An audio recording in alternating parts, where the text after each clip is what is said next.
नमो विष्णुपादाय कृष्णप्रेष्ठावतरे श्रीमते भक्तिवेदांत स्वामी नामिने नमस्ते सरस्वती देवी गौरवाणीचार्य निर्विशेष शून्यवादी पाश्चात्यस्थान्य जय श्री कृष्ण चैतन्य प्रभु नित्यानंद श्री अद्वैत गदाधर शिवासादि गौर भक्तवृंद।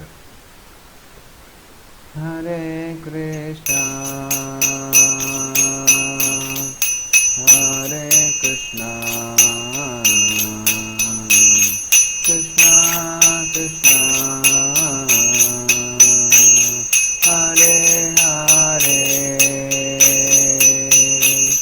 हरे राम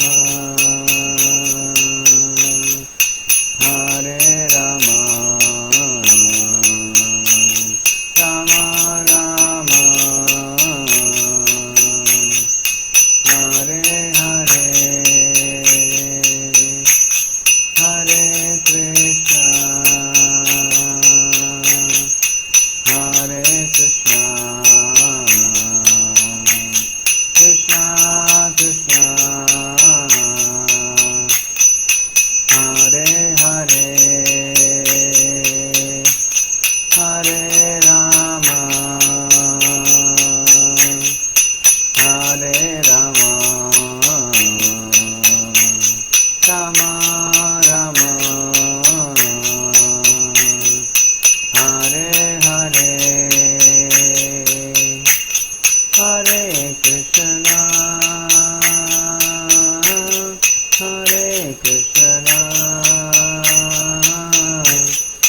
कृष्णा कृष्णा हरे हरे हरे राम हरे राम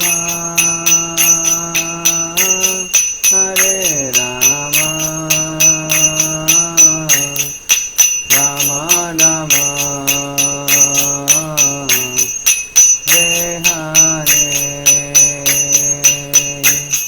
हरे कृष्णा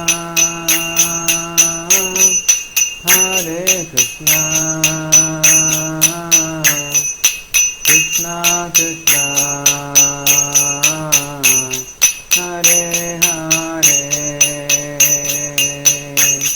हरे राम हरे राम राम राम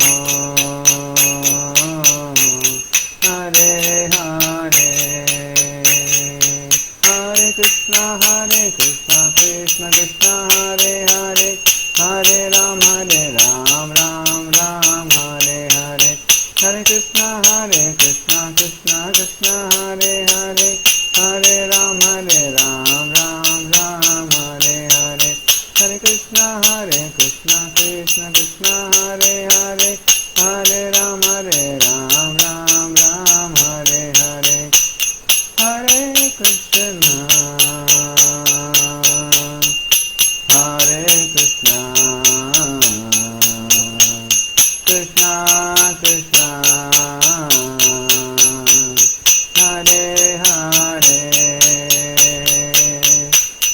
हरे राम हरे राम राम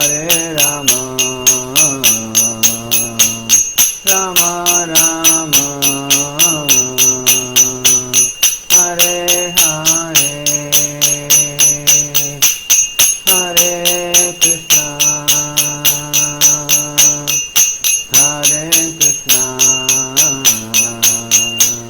कृष्णा कृष्णा हरे हरे हरे राम हरे राम राम राम हरे हरे हरे कृष्णा हरे कृष्णा कृष्णा कृष्णा हरे हरे हरे राम हरे राम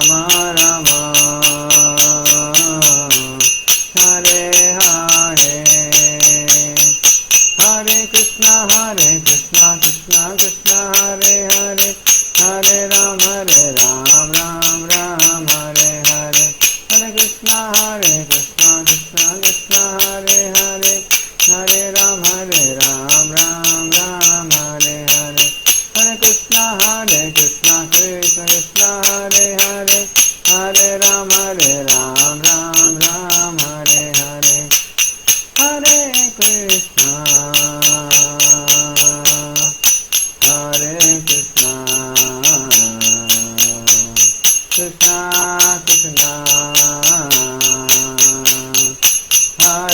हरे,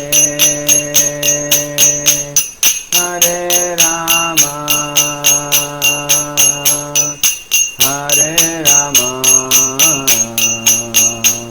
राम राम हरे हरे, जय राधा गोविंद राधा गोविंद राधे, जय गौरानिताय गौरानिताय गौरानिताय, जय गौरानिताय, जय जगन्नाथ जगन्नाथ, हदेवा जय सुभद्रा, जय जय प्रभुपाद प्रभुपाद, जय श्रील प्रभुपाद, नित्य गौर हरि बोल हरि बोल हरि बोल, नित्य गौर हरि बोल। नाम संकीर्तन की गोपाल की।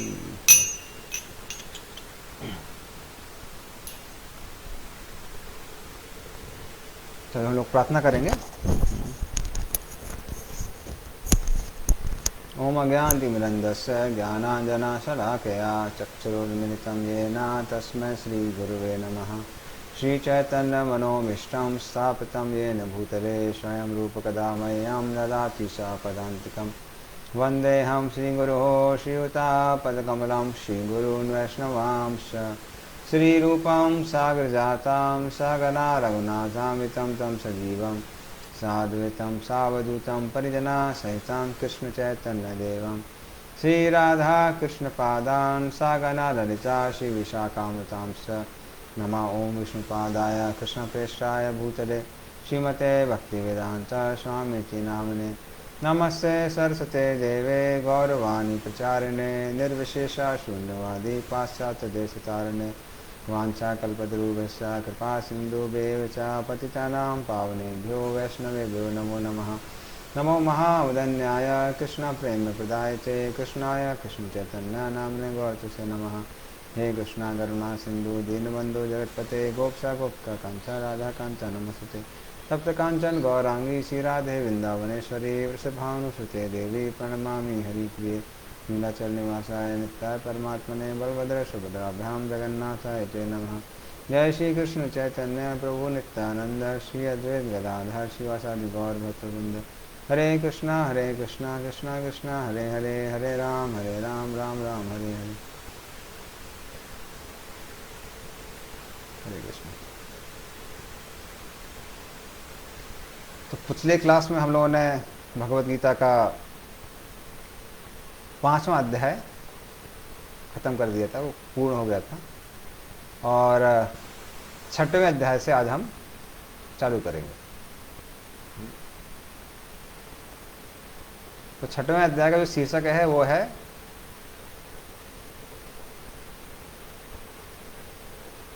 अष्टांग योग या ध्यान योग। तो उसमें भगवान ध्यान योग के बारे में बताते हैं।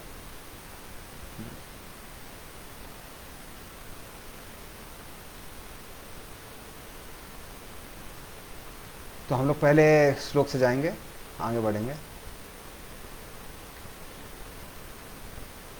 श्री भगवान उवाच अनाश्रिता कर्म फलम कार्यम कर्म करोति यः सा सन्यासी च योगी च न निरग्निर्न चाक्रियः। अनाश्रित कर्म फलम, जो कर्म फल का आश्रय नहीं लेता है, अनाश्रित मतलब वो इसलिए कार्य नहीं कर रहा है क्योंकि उसको फल मिलेगा और वो फल को एंजॉय करेगा। कार्यम कर्म करोति यः, इस प्रकार जो व्यक्ति शास्त्रों के अनुसार अपना कार्य करता जाता है, सा सन्यासी चा योगी चा। तो भगवान कहते हैं वही व्यक्ति सन्यासी है और वही व्यक्ति योगी है। ना निरग्नि ना चाक्रिया। तो ऐसा नहीं है कोई अग्नि नहीं जला रहा है। अग्नि मतलब अग्नि व्यक्ति चलाता है भरण पोषण के लिए, भोजन पकाने के लिए। तो ऐसा नहीं है कोई व्यक्ति भोजन नहीं पका रहा है, कमा नहीं रहा है, या फिर शास्त्रों के अनुसार अपने धर्म का पालन नहीं कर रहा है, तो वो सन्यासी या योगी कहलाएगा। सन्यासी या योगी वह है जिसके हृदय से अपने कर्म को फल, अपने कर्म का जो फल है उसको भोगने की इच्छा समाप्त हो जाती है। इसलिए सन्यासी या योगी ये हम बाहरी रूप से नहीं जान सकते हैं, ये बहुत आंतरिक चीज है। व्यक्ति को अगर आप जान भी सकते हैं तब जान सकते हैं जब आप उसको करीबी से जानते हैं, करीब बहुत नज़दीकी से जानते हैं, बहुत समय के बाद तब समझ में आता है। तो ये हृदय की स्थिति है।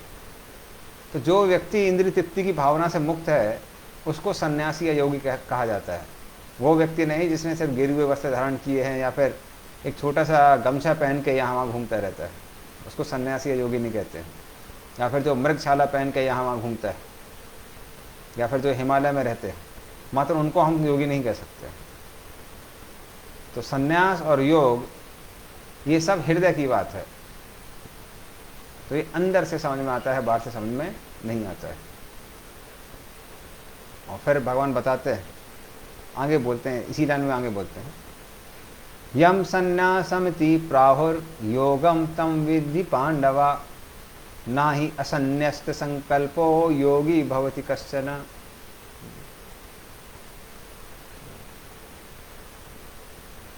तो भगवान बोलते हैं यम सन्यासीम इति प्राहुर योगम तम विद्धि पांडवा। तो सन्यास और योग एक ही बात है इस हिसाब से। तो सन्यासी या योगी कौन है?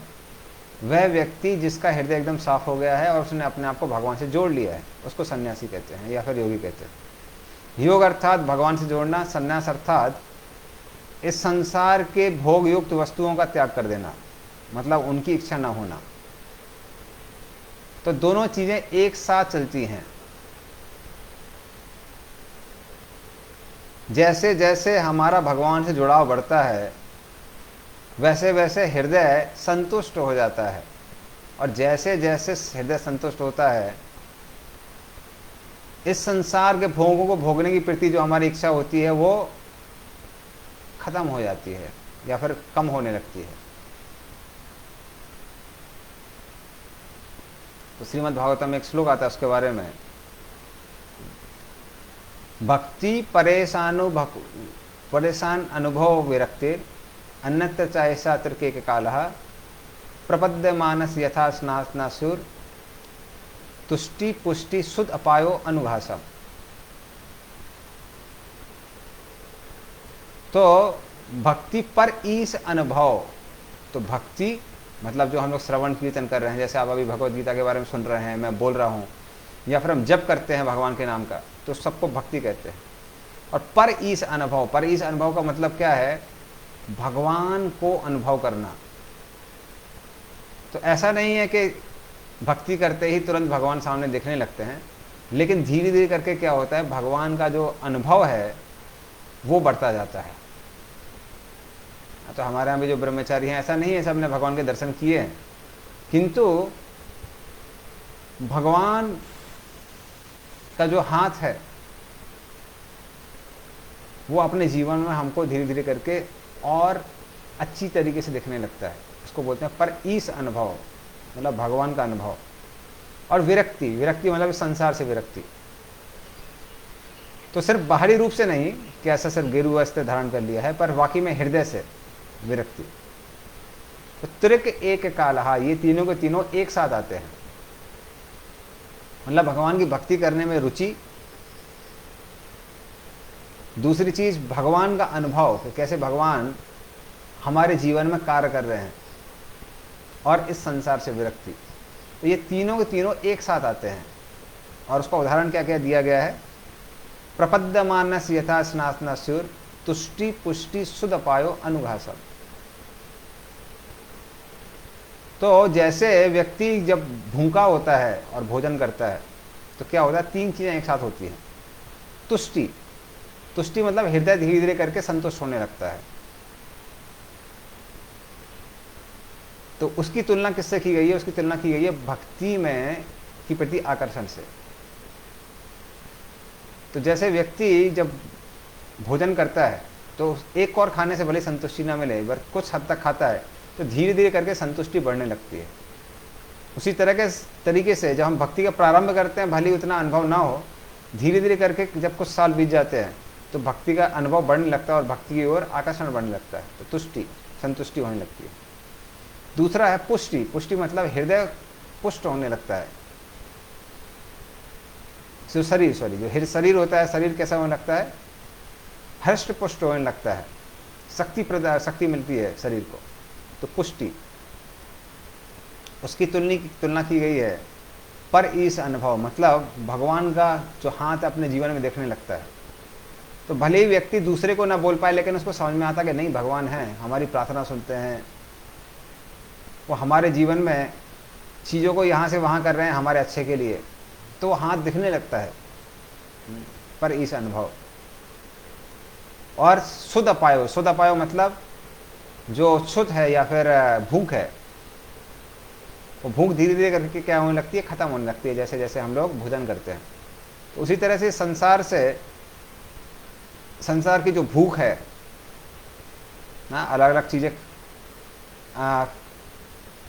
अलग अलग इंद्रियों को तृप्त करने की, कि अच्छा खाएंगे, अच्छे से रहेंगे, बहुत धन होगा, ख्याति होगी, तो ये सब क्या है? ये भूख है।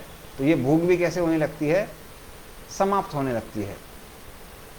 जो संसार से धीरे धीरे करके विरक्ति हो जाती है, कि समझ में आ जाता है कि संसार के जो सुख भोग हैं वो बहुत तुच्छ हैं, उनकी ज़्यादा वैल्यू नहीं है।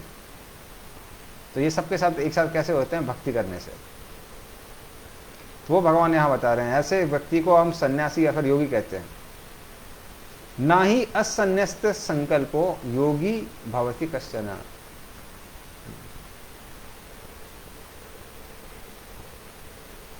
क्योंकि जब तक व्यक्ति हृदय से इंद्रिय तृप्ति की भावना को नहीं निकालता है, तब तक उसको आप योगी नहीं कह सकते। क्योंकि इस संसार में अब आप देखेंगे आजकल के दिनों में खासकर लोग योग के नाम पे भोग करते रहते हैं। तो शरीर को स्वस्थ बनाना योग के द्वारा, उसका जो लक्ष्य है वो लक्ष्य है शरीर इसलिए स्वस्थ करना है ताकि आप भगवान की भक्ति कर सके, भगवान की सेवा कर सके, आध्यात्मिक उन्नति कर सके। लेकिन आजकल लोग योगा सोसाइटी के नाम पे जाते हैं, एक्सरसाइज करते हैं। क्यों करते हैं? ताकि वो अच्छे से खा पी सकते हैं, अच्छे से रह सकते हैं। तो उसको योग नहीं, उसको भोग कहते हैं। तो योग सोसाइटी नहीं है, वो भोगा सोसाइटी है। तो शरीर को स्वस्थ रखना है किस लिए? भगवान की सेवा करने के लिए। इसलिए व्यक्ति को योग करना चाहिए। तो जो आसन व्यक्ति करता है या फिर प्राणायाम करता है, उसका मुख्य केंद्र है कि शरीर और मन इसलिए स्वस्थ रहेगा ताकि हम भगवान की भक्ति कर सके या फिर आध्यात्मिक उन्नति कर सके। तो उसको योग कहते हैं। मतलब आप शरीर और मन को स्वस्थ कर रहे हैं ताकि आप अपने आप को भगवान से जोड़ सकें। तो अपने आप को भगवान से जोड़ना, उसको योग कहते हैं। और वह तभी संभव है जब असन्यस्त, जब इस संसार के भोग करने की इच्छा खत्म होती है। संकल्प, कम से कम व्यक्ति उसका संकल्प करता है। मतलब जब तक आपने इस संसार के भोगों को त्यागने की थोड़ी भी इच्छा नहीं है, तब तक व्यक्ति योग नहीं कर सकता है। वो नाम का योग होता है। तो इसलिए आजकल अगर आप योगा सोसाइटीज में जाएंगे तो वो कहेंगे कुछ छोड़ने की जरूरत नहीं है। जो आप पाप में लिखते हैं पूर्ण रूप से पाप करते रहिए। अगर डेली 3 पैग लगाते हैं तो 3 पैग लगाते रहिए, कोई बात नहीं है, कोई छोड़ने की आवश्यकता नहीं है। बस ये एक्सरसाइज करिए, सब ठीक हो जाएगा। एक तो फेमस गुरु है, वो खुद भी पीता रहता है और बोलता है हम योगा सोसाइटी चलाते हैं। तो इस तरह से जब तक व्यक्ति इंद्रिय तृप्ति की भावना को त्यागने का प्रयास नहीं करता है तब तक वो योग नहीं कर सकता है। वही भगवान यहाँ समझा रहे हैं, नहीं अन्न संन्यस्त संकल्पो योगी भगवती कश्चन। तो जब तक इस संसार की भोग वस्तुओं को त्यागने की कोई भी इच्छा नहीं जागृत होती है तब तक व्यक्ति योग नहीं कर सकता है। और जैसे ही व्यक्ति भक्ति करता है तो धीरे धीरे करके वो अपने आप ही क्या होती है, वो भावना आने लगती है। जैसा हमने उदाहरण दिया था खाने का, खाने से जैसे अपने आप भूख धीरे धीरे करके चली जाती है, उसी तरह से जैसे जैसे व्यक्ति भक्ति में प्रगति करता है इस संसार की वस्तु के प्रति अरुचि हो जाती है।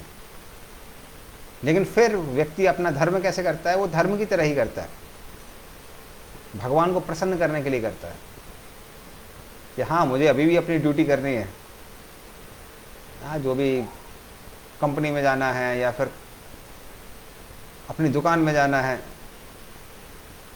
तो वो सारा कार्य व्यक्ति करता रहता है। किस लिए? क्योंकि उसको पता है जब तक धन नहीं होगा तब तक भगवान की सेवा भी नहीं हो पाएगी, और जो हमारे फैमिली मेम्बर्स हैं भगवान के भक्त हैं उनकी सेवा नहीं हो पाएगी। इसलिए वो कार्य करता है, इंद्रिय तृप्ति के लिए कार्य नहीं करता है। तो क्रियाकलाप वही रहते हैं, लेकिन जो ड्राइव है, जो मोटिवेशन है, मोटिवेशन चेंज हो जाता है। तो ये होता है भक्ति करने से। लेकिन जब तक इस संसार को भोगने की इच्छा है और छोड़ने की इच्छा नहीं है कि भोग कम हो, कम से कम ये इच्छा होनी चाहिए कि धीरे धीरे करके इस संसार को जो भोगने की इच्छा है वो कम होगी, वो भी नहीं है तो फिर थोड़ा मुश्किल है। कम से कम व्यक्ति अष्टांग योग तो नहीं कर सकता तब तक, तो वो संभव नहीं है। फिर भगवान योग की सीढ़ी के बारे में बताते हैं 3 और 4 नंबर श्लोक में। आरुरुक्षोर मुनेर योगम कर्म कारणम उच्यते योगारूढ़ से तस्यैव समा कारणम उच्यते। तो इसको बोलते योग आरुरुक्षु, मतलब जो योग की सीढ़ी में जिसने अभी पहला कदम रखा है। कर्म कारणम उच्यते, ऐसे व्यक्ति को जब शुरुआत वो करता है योग की, खासकर यम नियम आसन और प्राणायाम तक करता है और प्रत्याहार की कुछ विधियां करता है, तब तक साथ में उसको क्या करना चाहिए, साथ में अपना कर्म करते रहना चाहिए। ये अष्टांग योगी के लिए, भक्ति योगी के लिए नहीं है। भक्ति योगी तो शुरू से लेकर अंत तक गृहस्थ जीवन में रह के ही भक्ति करके भगवान के धाम वापस जा सकता है। पर जो अष्टांग योगी है वो शुरुआत में गृहस्थ जीवन में रहता है, बाद में उसको घर छोड़ना पड़ता है। खासकर प्रत्याहार के एक विधि है संन्यास, तब जाके वो समाधि लगा सकता है। तो वो शुरुआत में है। लेकिन जो व्यक्ति योग आरूढ़ हो चुका है, मतलब योग में स्थित हो चुका है, तस्य समा कारणम उच्यते, उसको क्या करना पड़ता है, समा मतलब उसको संसार को त्यागना पड़ता है, तब वो योग में आगे वृद्धि कर सकता है। तो इस तरह से अष्टांग योग का मतलब है 8 अंग, यम नियम आसन प्राणायाम प्रत्याहार धारणा ध्यान समाधि। तो यम का मतलब है क्या क्या नहीं करना चाहिए। तो जो भी शास्त्रों में वर्जित चीजें हैं,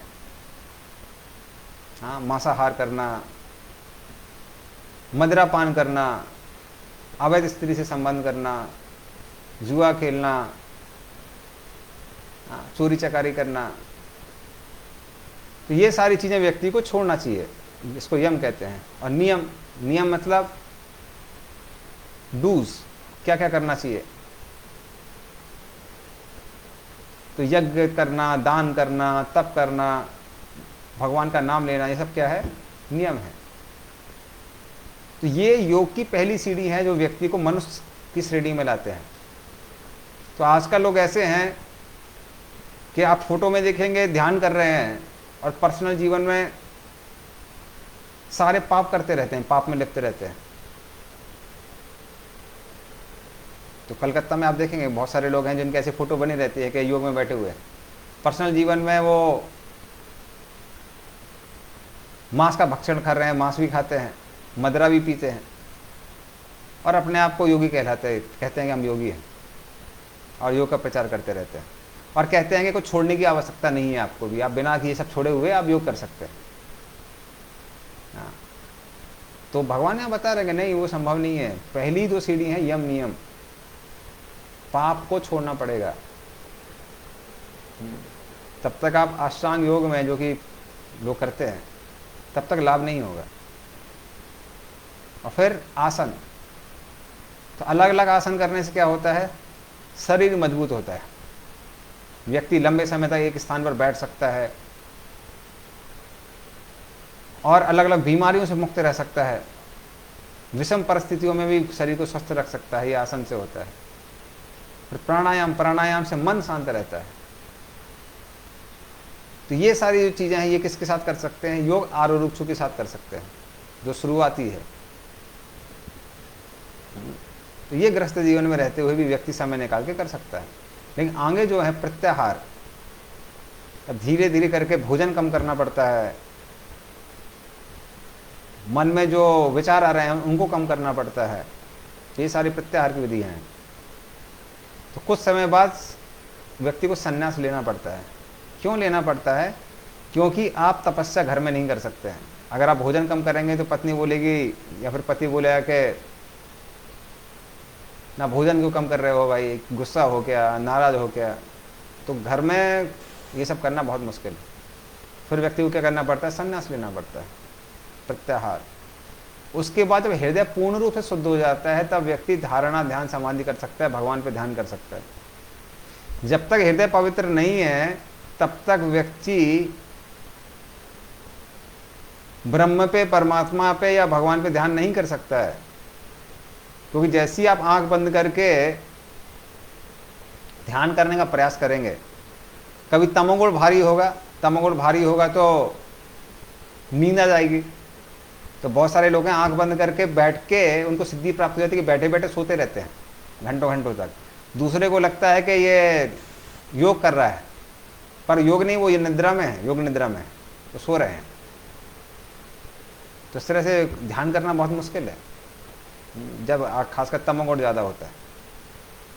तो हमने भी इस्कॉन मारने से पहले सब किया हुआ है, इसलिए अनुभव है। तो पहले 5 मिनट हम ध्यान करते थे, उसके बाद में सोते रहते थे बैठे हुए एकदम सीधे।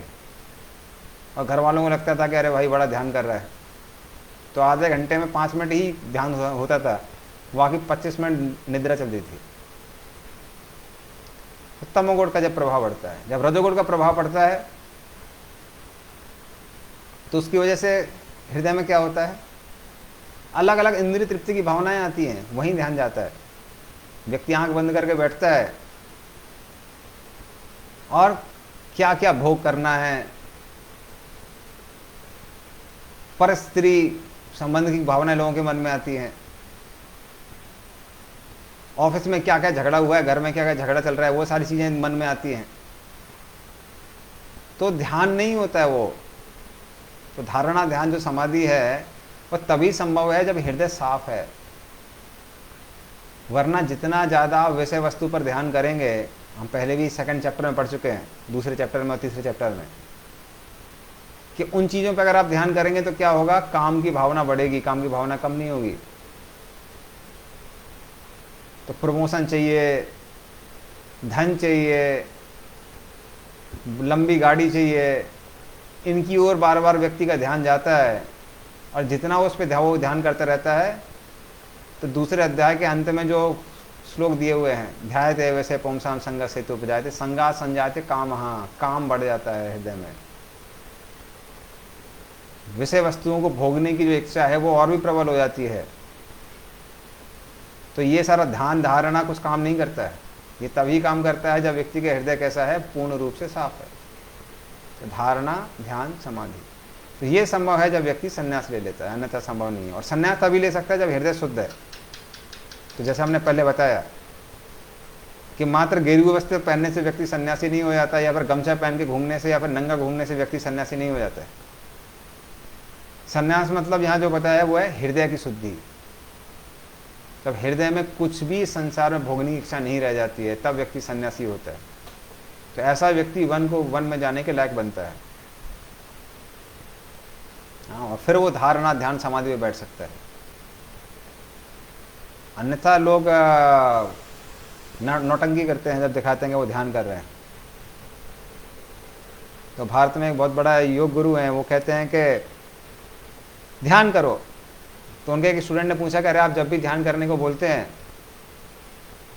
मेरे हृदय में हमेशा भोग करने की, संभोग करने की इच्छा आती है, भोग भी नहीं, संभोग करने की इच्छा आती है। और जैसे जैसे मैं ध्यान करता हूँ, संभोग करने की इच्छा और भी प्रबल हो जाती है। तो वो कहते हैं चिंता मत करिए, मन जहाँ जहाँ भटक रहा है उसको भटकने दीजिए। मन यहाँ जाएगा, वहाँ जाएगा, वहाँ जाएगा, अलग अलग जगह जाता रहेगा, और फिर मन जब थक जाएगा तब आप मन को नियंत्रण में कर सकते हैं। पर सत्य यह है जीवन का कि हम थक जाते हैं, मन थकता नहीं है। हम थक के लेट जाते हैं, सो जाते हैं, मन फिर भी कार्यरत रहता है, इसलिए सपने आते हैं। मन अगर शांत होता तो सपने नहीं आते। इसलिए मन इतना चंचल है कि हमारे थकने पे भी नहीं थकता है। इसलिए मन को नियंत्रण करने की विधि ये नहीं है कि आप मन जहां जा रहा है वहीं जाने दीजिए। मन को नियंत्रण करना पड़ता है, ये योग की विधि है। मन को भटकते देना योग की विधि नहीं है। तो इस तरह से आजकल बहुत सारे लोग हैं जो पूरी दुनिया को चीटिंग कर रहे हैं, मूर्ख बना रहे हैं योग के नाम पे। तो उसको योग नहीं कहते हैं। हाँ, आसन से, प्राणायाम से आप शरीर को और मन को स्वस्थ रख सकते हैं, लेकिन मन को केंद्रित नहीं कर सकते हैं। और जब मन केंद्रित नहीं रहेगा तो जैसे ही कुछ यहाँ वहाँ पर परेशानी आएगी तुरंत मन उद्विग्न हो जाएगा। तो ये भगवान यहाँ समझा रहे हैं। तो चीजें अंदर से होनी चाहिए, बाहरी रूप से वेशभूषा बदल के चीजें कार्य नहीं करती हैं। और फिर भगवान बताते हैं, यदा ही नेन्द्रियार्थेषु न कर्मस्व अनुसज्जते सर्व संकल्प सन्यासी योगारूढ़स्तदोच्यते।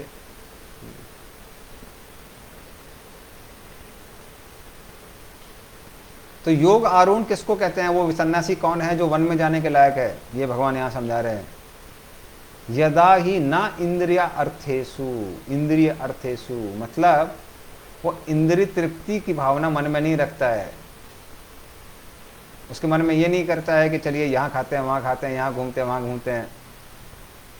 इंद्रिय तृप्ति की भावना उसके अंदर नहीं होती है। ना कर्मस्व अनुसज्जते, तो उसके मन में अपने कर्मों का जो फल है उसको भोगने की इच्छा भी नहीं होती है। सर्व संकल्प सन्यासी, इस तरह से वो कभी भी संकल्प नहीं लेता है कि कैसे हमको इस दुनिया को भोगना है। तो ऐसे व्यक्ति को योगारूढ़ कहते हैं। योगारूढ़ तद उच्यते, इसको योगारूढ़ कहते हैं। वो नहीं जो संसार को भोगता रहता है, सोचते और दिखाता है कि मैं सन्यासी हूं।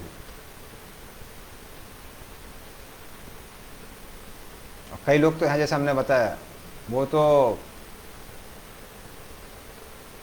मांस भी खाते रहते हैं, मछली भी खाते रहते हैं और कहते हैं कि हम योगी हैं। सिर्फ योगा पोस्टर में बैठ जाते हैं और घोषणा करते हैं कि हम बड़े योगी हैं। तो ऐसा व्यक्ति योगी नहीं है इस भगवत गीता के अनुसार। तो जिसकी जीभ में नियंत्रण नहीं है, एक व्यक्ति है जो चेन स्मोकर है, वो अपने आप को योगी कहता है। अरे अब आप अपने मन को ही नियंत्रण में नहीं कर पा रहे हैं और आप अपने आप को योगी कहते हैं। योगी वो होता है जिसका मन में नियंत्रण होता है। जिसका मन में नियंत्रण नहीं है वो योगी नहीं है। तो सिगरेट पीने की आदत को छोड़ नहीं पा रहे हैं और अपने आप को बड़ा बड़ा योगी कहला रहे हैं। तो ऐसा व्यक्ति है जिसकी बर्थडे के दिन लोग उसको भोग चढ़ाते हैं सिगरेट का, और फिर सिगरेट पीते भी हैं प्रसाद के रूप में, और कहते हैं कि ये योगी है। तो बंगाल के बहुत सारे कॉलेज में ऐसा होता है। तो फिर ऐसा व्यक्ति योगी नहीं कहला सकता है। योगी वो है जिसने इंद्रिय तृप्ति की भावना को छोड़ दिया है, त्याग दिया है। तो मन बहुत ज़्यादा इसमें इंपॉर्टेंट फैक्टर रखता है। और इसी मन के बारे में भगवान श्लोक नंबर 5 और 6 में बताते हैं कि मन बहुत महत्वपूर्ण है। उदरेत आत्मा आत्मनात्मानं नात्मानं अवसादयेत्, आत्मे ही आत्मनो बंधुर आत्मे रिपुरात्मनः, उद्धरेत आत्मना आत्मानं ना आत्मानं अवसादयेत्। तो मन से व्यक्ति को अपना उद्धार करना चाहिए।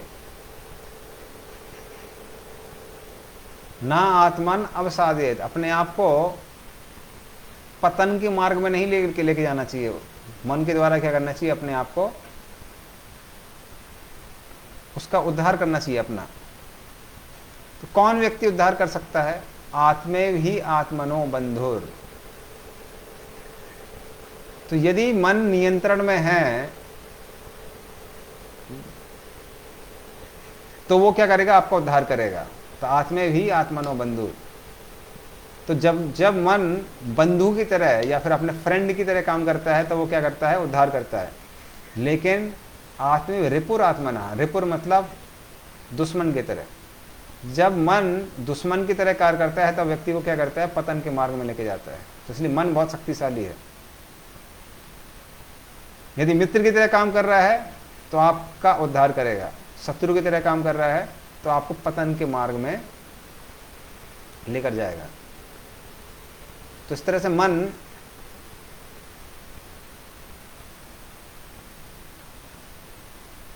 बहुत शक्तिशाली है, ये भगवान यहां बताते हैं। तो मन कब मित्र और कब शत्रु के रूप में काम करता है यहां पे लिखा हुआ है। बंधुर आत्मात्मनस्तस्य येनात्मेवात्मना जिता, अनात्मनस्तु शत्रुत्वे वर्तेतात्मेव शत्रुवत्। तो जिसने मन को नियंत्रण में किया हुआ है उसके लिए मन क्या करता है? तो आत्मात्मना येनात्मना जिता, जिता मतलब जिसने मन को जीत लिया है उसके लिए मन कैसा कार्य करता है? बंधु मतलब फ्रेंड की तरह काम करता है। और फ्रेंड की तरह काम करेगा तो 5वें श्लोक में क्या दिया हुआ है? उस व्यक्ति के लिए वो मन कैसे काम करेगा? उसका उद्धार करेगा। अन्यथा क्या करेगा? अनात्मनस्तु सत्यत्वे, अगर वो कंट्रोल में नहीं है तो वर्तेत आत्मे में शत्रु हुआ, तो वो शत्रु की तरह कार्य करेगा। तो कंट्रोल में नहीं है तो शत्रु की तरह कार्य करेगा। तो फिर एक अच्छा प्रश्न आता है। तो सिद्धा ने प्रश्न भी पूछा है कि मन को कैसे नियंत्रण करें, या फिर पूछा है हृदय को कैसे पवित्र करें। तो हृदय को पवित्र करने का मतलब है मन को पवित्र करना। मतलब मन के अंदर कौन से इंप्रेशंस होने चाहिए? पवित्र इंप्रेशंस होने चाहिए, अपवित्र इंप्रेशंस नहीं होने चाहिए। तो जब भी हम कुछ कार्य करते हैं तो उसके इंप्रेशंस मन के अंदर जाते हैं। तो यदि आपने गलत काम किए हैं तो उसके इंप्रेशंस मन में जाते हैं, और कुछ अच्छे काम किए हैं तो उसके इंप्रेशंस भी कहाँ जाते हैं? मन में जाते हैं। तो दोनों के जो भी कार्य हम करते हैं उसके इंप्रेशंस मन में जाते हैं। तो पहला चीज क्या करना है? आगे से मन में गलत इंप्रेशंस नहीं डालने हैं। तो पाप कर्म जो है, जैसे हमने 4 चीजें बताई। पाप कर्म मतलब मदिरा पान करना, मांस का भक्षण करना, फिर अवैध स्त्री से संबंध रखना, जुआ खेलना, खासकर ये जो 4 चीजें हैं। तो इनको हम जितना करेंगे वो मन में उतने ही गलत इंप्रेशंस जाएंगे, और जितने मन में गलत इंप्रेशंस जाएंगे उतना ही पाप करने की जो वृत्ति है वो और ज्यादा बढ़ेगी। इसलिए उसको क्या करना है? उसको रोकना है, उसको कम करना है। तो आगे से गलत इंप्रेशंस मत डालिए, ध्यान रखिए। तो पहली चीज ये। तो वही हृदय है, मन और हृदय को एक ही बात बोली गई है। तो आप जितना बुरा काम किया है उतना ज्यादा बुरा काम करने की प्रवृत्ति बढ़ती है, और जितना अच्छा काम करते हैं उतना ज्यादा अच्छा काम करने की प्रवृत्ति बढ़ती है। तो आगे से अगर हम लोग आध्यात्मिक कार्य जितना करते रहेंगे उतना ज्यादा क्या होगा? अच्छी वृत्तियां बढ़ेंगी, अच्छे इंप्रेशंस बढ़ेंगे, और जितने ज्यादा अच्छे इंप्रेशंस होंगे उतना ज्यादा अच्छा काम करने की प्रेरणा बढ़ेगी। तो ये धीरे धीरे होता है, एक दिन में नहीं होता है। इसलिए बहुत पेशेंस चाहिए, धैर्य चाहिए। तो पर धैर्य के साथ क्या करते रहिए, अच्छे कार्य करते रहिए। तो ये एक चीज है। दूसरा चीज क्या है, मन को नियंत्रण करना। तो एक तो मन में क्या पॉजिटिव इंप्रेशंस देने हैं। तो भगवान का जैसे हम जप बोलते हैं, तो जप करने से भी मन नियंत्रण में आता है। इसलिए मन का मंत्र का एक परिभाषा है, मनस्त्रायदे इति मंत्र। जो मन को भौतिक बंधनों से, भौतिक इंद्रिय तृप्ति की भावना से मुक्त करता है, उसको मंत्र कहते हैं। और जो कलयुग का सबसे शक्तिशाली मंत्र है वो हरे कृष्ण महामंत्र है। हरे कृष्णा कृष्णा कृष्णा हरे हरे, हरे राम राम राम हरे हरे। तो उससे क्या होता है, मन नियंत्रण में आता है। तो आप देखेंगे जैसे ही आप जप करना प्रारंभ करते हैं, मन यहाँ वहाँ पर भागता है। और जैसे जैसे मन यहाँ वहाँ पर भागता है, मन को क्या करना चाहिए, वापस अपने कंट्रोल में लाके वापस मंत्र की ओर लगाना चाहिए। तो जितना ज़्यादा आप जप करते समय मन को जो हरे कृष्ण महामंत्र की ध्वनि है उसमें एब्जॉर्ब करने की कोशिश करेंगे, केंद्रित करने की कोशिश करेंगे, उतना ज़्यादा मन क्या होगा, पवित्र होगा। तो उससे मन में क्या जाते हैं, पॉजिटिव इंप्रेशन से आते हैं। दूसरा मन नियंत्रण होता है, वो होता है बुद्धि के द्वारा। तो भगवान आगे बताएंगे, आगे के चैप्टर्स में, इंद्रियाणि परामाहुर इंद्रियेभ्यो परम मनः, मनस्ता परा बुद्धिर यो बुद्धि अवसस्तु सा। मतलब इंद्रियों से ऊपर क्या है, मन है, मन से ऊपर बुद्धि है। तो बुद्धि को भी आध्यात्मिक बनाकर हम मन को क्या कर सकते हैं, नियंत्रण में कर सकते हैं। तो यदि हम भगवत गीता रेगुलरली पढ़ते हैं, उसके बारे में चर्चा करते हैं दूसरे लोगों के साथ में, उस पर कंटेम्पलेट करते हैं, तो क्या होता है, जो हमारी बुद्धि है वो आध्यात्मिक हो जाती है। आध्यात्मिक बुद्धि का मतलब वो है, वो बुद्धि जो भगवत गीता और भागवतम के बताए हुए इंस्ट्रक्शंस के अनुसार ये डिस्क्रिमिनेट कर सके कि क्या करना चाहिए क्या नहीं करना चाहिए। तो वो बुद्धि जैसे जैसे स्ट्रांग होती है, तो मन अगर हमको गलत दिशा में लेकर भी जा रहा है तो हम मन की बात नहीं सुनते हैं। हम अपने आप को मन से अलग समझ सकते हैं। तो पहली चीज ये समझना है कि हम मन नहीं हैं। कई बार लोग बोलते हैं हमारा मन कर रहा है कि थोड़ा कुछ पी लेते हैं, तो ये मन कर रहा है आपका, लेकिन आप मन नहीं है, ये याद रखना है। आप मन से अलग हैं। तो अगर आपकी बुद्धि अगर आध्यात्मिक है तो वो बोलेगी कि मन कर रहा है पीने के लिए, लेकिन ये आपके लिए अच्छा नहीं है, तो इसलिए ऐसा कार्य नहीं करना है, भले ही मन बोल रहा हो। और एक बार अगर आप सही डिसीजन लेते हैं तो अगले बार सही डिसीजन लेने की जो शक्ति है उसमें वृद्धि होती है। तो व्यक्ति और ज़्यादा सही डिसीजन ले सकता है ना।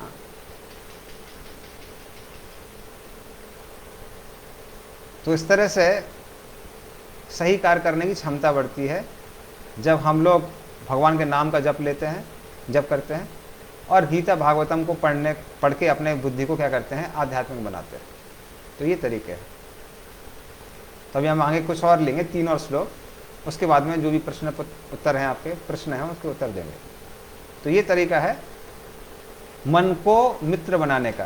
तो मन को नियंत्रण में रखिए, किसके द्वारा, आध्यात्मिक बुद्धि के द्वारा, और पॉजिटिव इंप्रेशन से रख के। तो जब हम भक्तों के संग में आते हैं, हाँ, जैसे आप लोगों का रेगुलरली वीकली प्रोग्राम चल रहा था संडे के दिन, अभी नहीं चल रहा है तो ऑनलाइन चल रहा है, तो इस तरह से सुनते रहिए गीता भागवत के बारे में, भक्तों के संग में आइए, नाचिए गाइए भक्तों के साथ में ना, भगवान का कीर्तन कीजिए, प्रसाद लीजिए। उससे क्या होंगे, पॉजिटिव इंप्रेशंस आएंगे। और ये पॉजिटिव इंप्रेशन जैसे मन में बढ़ेंगे तो पॉजिटिव चीज़ें करने की जो प्रवृत्ति है वो बढ़ेगी, और गलत काम करने की जो प्रवृत्ति है वो कम होगी। तो ये ऑटोमेटिक होता है धीरे धीरे करके, पर धैर्य होना चाहिए। फिर आगे 3 और श्लोक लेते हैं। चितात्मना प्रशांतस्य परमात्मा समाहिता शीतोष्ण सुख दुखेषु तथा मान अपमानयो। तो योगारूढ़ जो योगी है उसके बारे में बताया हुआ है, तो ये बहुत कठिन है, तो पहले से बता देते हैं, वरना सब लोग बोलेंगे अरे ऐसा कैसे संभव है, ऐसा कैसे संभव है, क्योंकि अर्जुन आगे बोलता है कि भगवान आप जो बोल रहे हैं बहुत कठिन है। तो भक्ति के द्वारा जप करके प्रसाद लेके और गीता भागवत पढ़ के भक्ति में प्रगति करना और मन को नियंत्रण करना आसान है, लेकिन योग के द्वारा चीज़ें बहुत मुश्किल हैं। इसलिए योग जो है ये सतयुग लोग के लोगों के लिए बताया गया था, कलयुग के लोगों के लिए नहीं है। लेकिन वही असर जो उनको प्राप्त होता है हमको भी प्राप्त होता है कुछ समय बाद। तो जितात्मना प्रशांतस्य, जिसका मन जिसने जीत लिया है वो व्यक्ति कैसा रहता है, उसका मन शांत रहता है। परमात्मना समाहिता, तो वैसा व्यक्ति पूर्ण रूप से हृदय में जो परमात्मा है उन पर ध्यान कर सकता है। शीतोष्ण सुख दुखेषु, तो वैसा व्यक्ति, शीत मतलब सर्दी, उष्ण मतलब गर्मी, सुख दुख, तो सर्दी गर्मी सुख दुख मान अपमान, इन सब में कैसा रह सकता है, संभाव रह सकता है। वो संभाव में क्यों रह सकता है, क्योंकि वैसा व्यक्ति परमात्मा पर ध्यान करके पूर्ण रूप से कैसा है, प्रसन्न है। ये भक्त के लिए कैसे लागू होता है कि जिस हद तक हम भक्ति के कार्य करके संतुष्ट रहते हैं उतना ज़्यादा सर्दी गर्मी मान अपमान इन सब चीज़ों में विचलित नहीं होते, क्योंकि भक्ति जो है पूर्ण रूप से संतुष्ट करने वाली है, पूर्ण रूप से संतुष्ट कर देती है भक्ति। और जब हृदय संतुष्ट है तो इंद्रिय तृप्ति की ओर मन नहीं जाता है। हृदय जब असंतुष्ट होता है तब हम इंद्रिय तृप्ति के लिए अलग अलग वस्तुओं को ढूंढते हैं, लेकिन जब हृदय संतुष्ट है तो फिर मन यहाँ वहाँ ज़्यादा नहीं भागता। तो जैसे हमने पहले भी कई बार बता चुके हैं, सीताराम सीताराम सीताराम कहिए, जाय विधि राखे राम ताई विधि रहिए। तो यदि आप सीताराम सीताराम में पूर्ण रूप से संतुष्ट रहेंगे तो भगवान राम जैसा रखेंगे आप वैसे संतुष्ट रहेंगे। क्यों संतुष्ट रहेंगे, क्योंकि सीताराम करने से संतुष्टि प्राप्त हो रही है। तो यदि भगवान का नाम लेते रहेंगे, रेगुलरली ग्रंथों का अध्ययन करते रहेंगे, तो धीरे धीरे करके संतुष्टि बढ़ती है। और जब संतुष्टि बढ़ती है तो ऑटोमेटिकली व्यक्ति का मन यहाँ वहाँ ज़्यादा नहीं भागता है। और फिर भगवान बताते हैं 8वें नंबर श्लोक में, ज्ञान विज्ञान तृप्तात्मा कूटस्थो वितेन्द्रिया युक्त इति उच्यते योगी समलोष्टाश्रम कंचन कांचन। तो ज्ञान विज्ञान तृप्तात्मा, तो जब व्यक्ति गीता भागवत का जो ज्ञान है और उसका जो साक्षात्कार हुआ है, जब उससे तृप्त रहता है, संतुष्ट रहता है, मतलब उसकी बुद्धि कैसी हो गई, बहुत स्ट्रांग हो गई है अभी गीता भागवत पढ़ के और उसका साक्षात्कार प्राप्त करके, तो क्या होता है, कूटस्थो विजितेन्द्रिय, तो उसकी इंद्रियों में उसने क्या कर लिया, विजय प्राप्त कर ली है। और कूटस्थो, वो एक जगह ध्यान कर सकता है। जो जिसका हृदय संतुष्ट है वो यहाँ जा वहाँ ज़्यादा नहीं देखता है, वो एक जगह बैठ के ध्यान कर सकता है। तो कई लोग बोलते हैं कंसंट्रेशन पावर कम है, कम होगी, क्यों, हृदय संतुष्ट नहीं है। हृदय संतुष्ट होगा तो आप एक और ध्यान कर सकते हैं। हृदय संतुष्ट नहीं है तो मन यहाँ जाएगा वहाँ जाएगा, संतुष्टि के लिए चीज़ों को ढूंढेगा। तो मन एक जिन्न की तरह है जिसको कुछ ना कुछ चाहिए करने के लिए।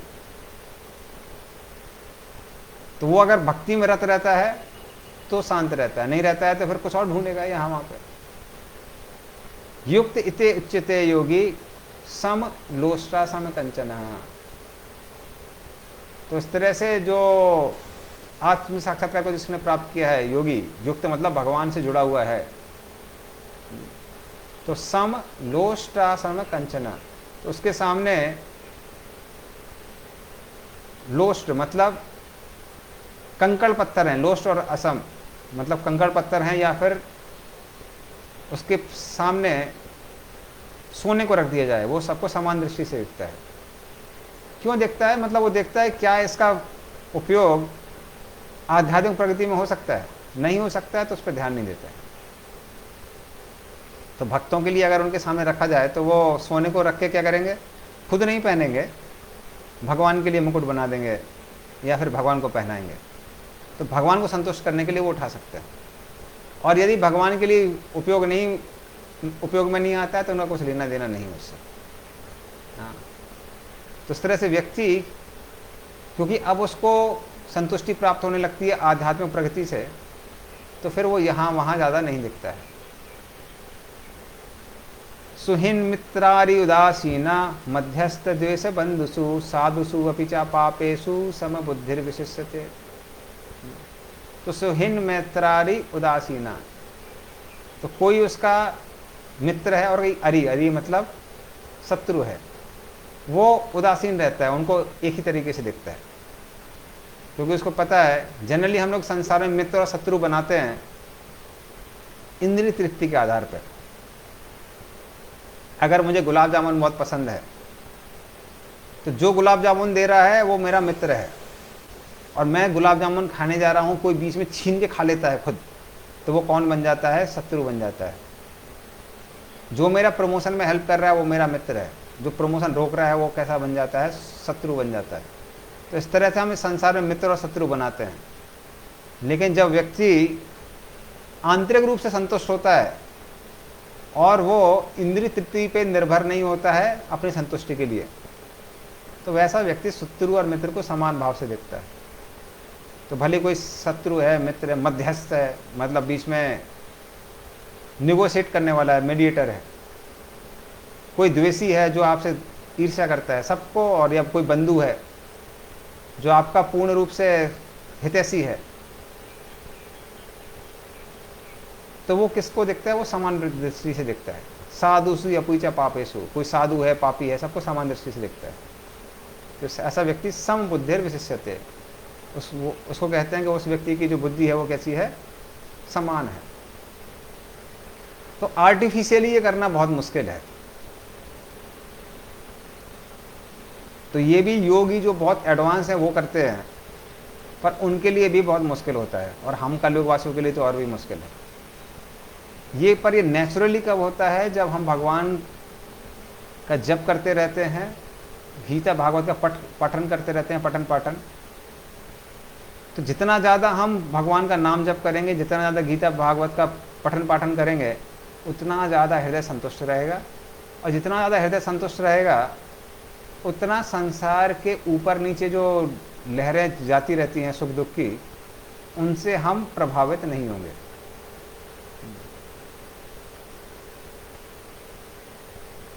तो ये अमरीश प्राण प्रभु, अंकुर गुप्ता प्रभु ने कुछ प्रश्न पूछे हैं, तो उसका हम उत्तर देंगे। पहला प्रश्न उन्होंने पूछा है, गृहस्थ आश्रम we are not I but we, so even if we try to follow regulations we have to take everyone's conscience. In that way the limit to which we are pushed ourselves can't be used. It becomes go slow go together. How can we practice this being in गृहस्थ आश्रम? तो practical रहना चाहिए गृहस्थ जीवन में। तो ब्रह्मचारी जीवन में क्या होता है, एक ही मन है और एक ही मन से अपने आप को आपको डील करना है। लेकिन गृहस्थ जीवन में सिर्फ एक मन नहीं होता है, दो मन होते हैं, पति पत्नी, और जितने बच्चे होते हैं उतने मन बढ़ जाते हैं। तो 3 मन है, 4 मन है, 5 मन है, 10 मन है, 12 मन है, कितने भी मन हो सकते हैं। तो उस तरह से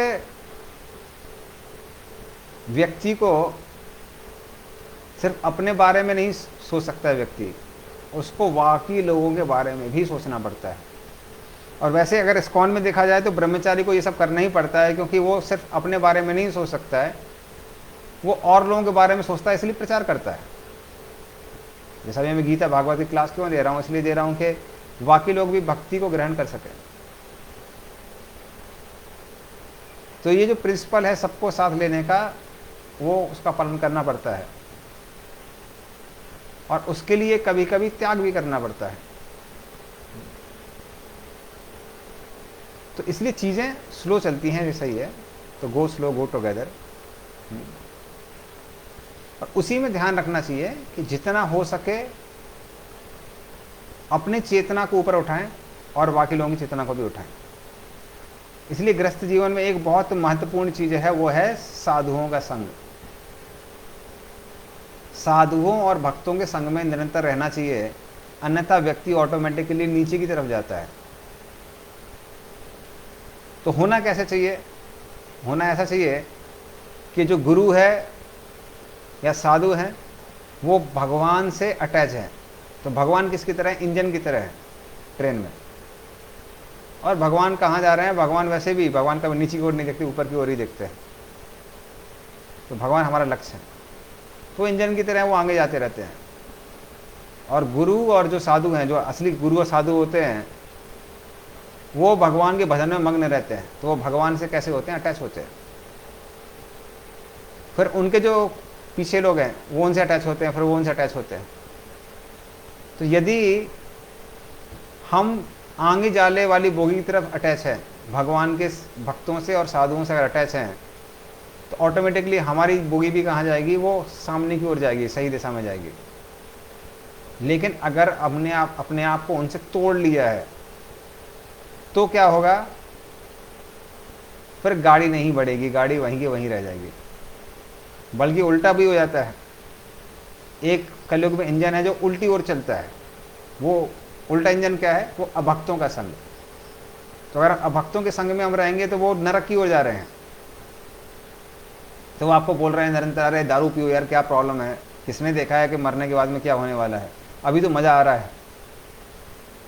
तो ऐसे लोग हमको किसकी ओर लेके जाते हैं? नरक की ओर लेके जाते हैं। तो जितना ज़्यादा हम उनसे अटैच होंगे तो कहाँ जाएंगे? नरक की ओर जाएंगे।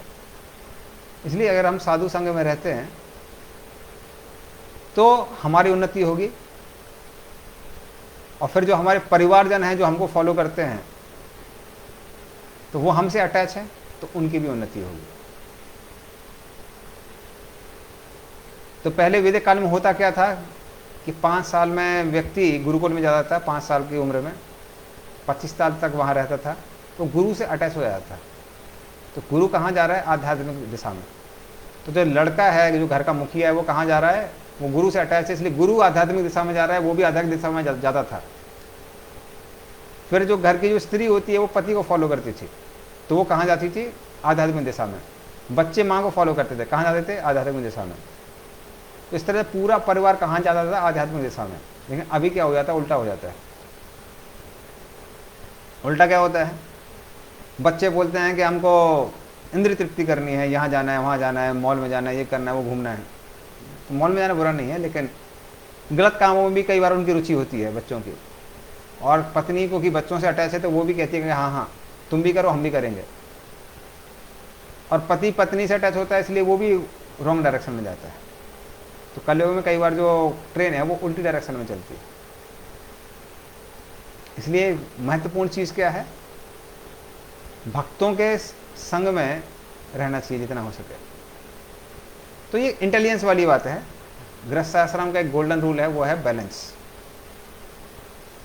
तो जो हमने कल क्लास दी थी, अगर आप देख सकते हैं इसमें फेसबुक में, जो भगवद गीता की क्लास दी थी 2nd चैप्टर की, तो उसमें हमने बताया था कि कैसे स्वधर्म और जो नियत धर्म या नित्य धर्म है, आत्मा का धर्म है, वो दोनों को बैलेंस करके रखना चाहिए। तो स्वधर्म मतलब जो शरीर के कारण हमको धर्म मिले हैं, परिवार के प्रति, देश के प्रति, तो उन सबको करना है। फिर व्यवसाय के प्रति, तो उनकी कमिटमेंट में बैलेंस होने से क्या होता है? भक्ति करने में आसानी होती है। तो उन सबको अगर हम करेंगे तो भक्ति में सपोर्ट मिलेगा, और साथ में फिर भक्ति भी करते रहना है। तो इस तरह से गृहस्थ आश्रम में जो गाड़ी चलती है वो बैलेंस में चलनी चाहिए। लेकिन समय के साथ साथ हमको देखना चाहिए कि समय के साथ साथ जो भक्ति में वृद्धि होनी चाहिए, सिर्फ हमारी नहीं, परिवार के जनों की भी। तो इसलिए हम ज़्यादा स्वार्थी नहीं हो सकते हैं, सबको साथ में लेके चलना पड़ता है। तो ये पहले एक प्रश्न का उत्तर है। दूसरा, if one become satisfied in heart, then how can one feel about needs and requirements of others? As generally we understand about other person's need by keeping us in other person's shoes. So how does a fully satisfied person become sensitive to needs of others?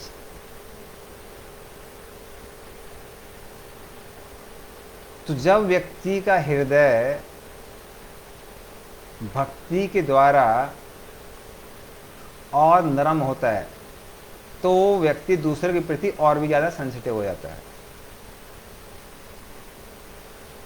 तो sensitive होने के मतलब क्या है, व्यक्ति अपने आप को दास के रूप में देखता है कि हम परिवार के मुखिया नहीं हैं, हम सबके क्या हैं, सेवक है। तो वो व्यक्ति क्या करता है, परिवारजनों को जो जो आवश्यकता है उनको पूरा करता है। लेकिन क्योंकि उसने गीता और भागवतम शास्त्र को सिर्फ पढ़ा नहीं है, उनका साक्षात्कार भी किया है, इसलिए प्रैक्टिकली उसको कैसे करना है वो व्यक्ति समझता है। वो समझता है क्या परिवारजनों की आवश्यकता है और क्या वो अननेसेसरी डिमांड है, उसकी आवश्यकता नहीं है। तो किस चीज़ की आवश्यकता है, किस चीज़ की आवश्यकता नहीं है, वो व्यक्ति समझ सकता है। तो जब व्यक्ति आध्यात्मिक प्रगति करता है तो उसका हृदय कठोर नहीं बनता है, उसका हृदय और भी कैसा हो जाता है, निर्मल हो जाता है। जैसे हमने मृगरारी की कहानी सुनी है कि मृगरारी नामक का एक शिकारी था, वो अपने पिता का व्यवसाय देखता था, इसलिए क्या करता था, सारे पशुओं को अधमरा छोड़ दिया करता था। और जब वो देखता था कि पशु पक्षी आधे मरे हुए हैं और तड़प रहे हैं तो उसको बड़ा आनंद आता था। जब नारद मुनि उसको मिलते हैं और उसको कहते हैं कि तुम उनको अधमरा क्यों छोड़ रहे हो, पूर्ण रूप से क्यों नहीं मारते हो, तो उसको लगता है कि हाँ ये तो थोड़ा कुछ अच्छा बात बोल रहा है। कह रहे जब तुम उनको अधमरा छोड़ते हो तो उनको ज़्यादा कष्ट होता है, इसलिए पूरा मारो, आधा मत मारो। और फिर वो उनको उसका फ्यूचर दिखाते हैं कि कैसे तुम इन पशु पक्षियों को मार रहे हो, अगले जन्म में वो तुमको मारेंगे। तो जब वो 3D व्यू देखता है अपने भविष्य का तो पूर्ण रूप से डर जाता है और कहता है कि क्या करना चाहिए। तो नारद मुनि कहते हैं कि भक्ति करो और ये जो गलत व्यवसाय है उसको छोड़ दो। तो जब वो गलत व्यवसाय छोड़ता है और भक्ति करने लगता है तो उसके हृदय में क्या होता है, करुणा की भावना बढ़ जाती है। तो जब अगली बार नारद मुनि और पर्वत मुनियों से मिलने आते हैं तो वो दंडवत प्रणाम करने जा रहा था पर रुक जाता है, देखता है कि नीचे चींटियां हैं, चींटियों को वहां से हटा के उसके बाद दंडवत प्रणाम करता है। तो इसलिए भक्ति करने से हृदय कठोर नहीं होता है, भक्ति करने से हृदय कैसा हो जाता है, और ज़्यादा कोमल हो जाता है। तो ये हमने भक्तों के जीवन में रियलाइज़ भी किया हुआ है। जैसे जैसे भक्त लोग सीनियर होते हैं उतना ज़्यादा दूसरे के दुख दर्द की और भी चिंता करते हैं, तो व्यवहार में नम्र हो जाते हैं, दूसरे को ज़्यादा कष्ट नहीं पहुंचाते हैं। तो इस तरह से वो दूसरों के नीड्स को और समझ सकते हैं। इसलिए भक्ति करने से जब प्रगति होती है तो क्या हो जाता है कि व्यक्ति प्रिंसिपल सीख जाता है। प्रिंसिपल क्या, strict with one self, lenient with others. मतलब अपने जो नियम हैं उनको व्यक्ति कठोरता से पालन करता है, लेकिन दूसरे जो लोग हैं उनके प्रति कैसा हो जाता है, वो नम्र व्यवहार रखता है। उसको पता है कि इन लोगों को समय लगेगा उस श्रेणी तक आने में, तो अपने साथ बहुत स्ट्रिक्ट रहता है पर दूसरे के नीड्स के प्रति उनको अनदेखा नहीं करता है, बल्कि क्या करता है, वो लीनियंट हो जाता है। तो ये भक्ति का प्रिंसिपल है, strict with one self, lenient with others. तो इसलिए जब हमको गीता भागवत पढ़ के समझ में आता है कि लोगों से कैसे डील करना है, क्या क्या उनकी नीड्स है, क्या क्या उनकी वांट्स है, तो नीड्स को फुलफिल करना है, वांट्स को धीरे धीरे करके कम करना है, तो व्यक्ति बुद्धि का इस्तेमाल करते हुए पारिवारिक जीवन में रहते हुए भी सब कुछ ठीक से डीलिंग करता है, सारी डीलिंग। तो ऐसा नहीं कि इनसेंसिटिव हो जाता है, तो ऐसा नहीं है। तो जो स्वार्थी व्यक्ति उसके साथ ऐसा होगा कि हम हृदय में संतुष्ट हैं तो हमको किसी की आवश्यकता नहीं है। नहीं, भक्ति मतलब आप दूसरों के बारे में भी सोचते हैं। तो यदि आप स्वार्थ के कारण अगर परिवार में रुके हुए हैं तब ऐसी चीजें मायने रखती हैं। तो अगर हम परिवार में इसलिए रुके हुए हैं क्योंकि पत्नी और हमारे जो बच्चे हैं हमको संतुष्ट करते हैं, इसलिए हम परिवार में रुके हुए हैं, तो फिर क्या होगा, जैसी ही संतुष्टि रुकेगी वो हमारी जरूरतों को पूरा करना बंद कर देंगे, तो फिर हम उनको शत्रु की तरह देखने लगेंगे। तो ये कैसी, ये बहुत संकुचित चेतना है। लेकिन जब चेतना का विस्तार होता है तो व्यक्ति अपने आप को केंद्र नहीं मानता कि हर किसी को मुझे संतुष्ट करना है। वो किसको केंद्र मानता है? भगवान के भक्तों को केंद्र मानता है, और वो देखता है कैसे ये सारे लोग संतुष्ट हो सकते हैं। तो हम संतुष्ट हो सकते हैं, सारे परिवारजन संतुष्ट हो सकते हैं, वो है भक्ति के माध्यम से। और बाकी जो बेसिक नेसेसिटीज हैं उनका ध्यान रखना पड़ता है। तो वो है, तो इस तरह से व्यक्ति इनसेंसिटिव नहीं होता है, वो और भी कैसा हो जाता है? सेंसिटिव हो जाता है। और यदि इनसेंसिटिव हो रहा है तो उसको दिखना चाहिए, इसका मतलब आप भक्ति ठीक से नहीं कर रहे हैं। अगर भक्ति ठीक से कर रहे हैं तो ज़्यादा सेंसिटिव हो जाएंगे। तो प्रश्नों के उत्तर हो गए। तो अभी हम क्या करेंगे? इस कथा को विराम देंगे। श्रीमद् भगवद गीता की जय, श्री गोपाल की। तो 10 नंबर श्लोक से हम अगले क्लास में कंटिन्यू करेंगे। हरे कृष्ण। श्री गोपाल की।